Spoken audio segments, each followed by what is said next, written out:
Let's have a look. I think I've got something, got some text here possibly. There's some text I've taken from a document.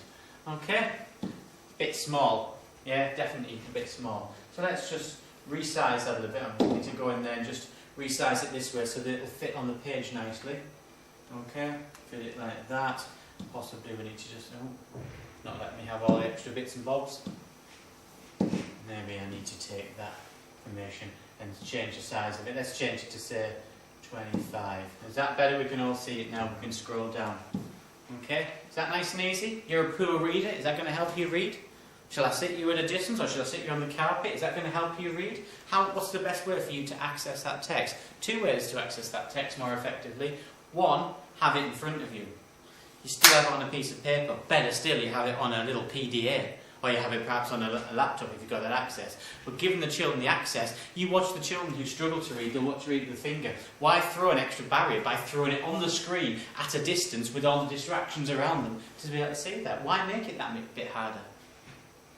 Think about that before you do it. Whenever I start a lesson with text, always give the children the text first. Unless it's just a few words where it's very straightforward to read and the difficulty, the challenge isn't reading the text, it's perhaps improving a sentence or something. I think that's fair enough, that's not a problem.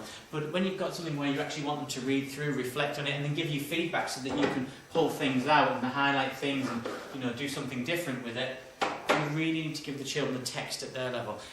The second thing you could do, and this is a much better way of doing it, because some children have lots of support at home. Those children who have the difficulty, if you have the parents engaged and you know the parents are going to help, put the text on your learning platform, your virtual learning environment, your website or a blog. It takes seconds. I'll show how to do that on further videos if people want help with that.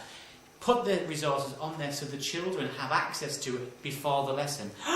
Oh no, children are going to come in actually knowing something about what you're going to teach. How terrible. Maybe we should stop them at that point and make sure we don't learn too much. Nonsense. Give them the tools that they want it. They'll be engaged. It'll level that playing field. You've got 30 children in the class. You've got 20 children. You've got 3 children in the class. They're going to be reading at different levels. How hard should that text be? How are you going to support it? Those children over there have got a problem, but those children maybe not a problem. Those children are bored because it's far too simple for them. They're not interested. Give them the text in advance. Then quickly give them the chance to read at the start of the lesson. Then you can take the feedback. You'll clue the children into it. So that the majority of the lesson, they're making good use of your time.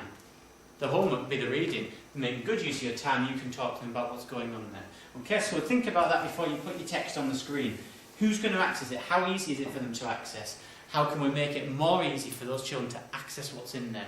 So what it's all about. Once we've got our text, then we can start to put it together, because at least if they've got it in front of them, they've got a map of it, they've got a mental way around it to see where they are on the screen to go with that.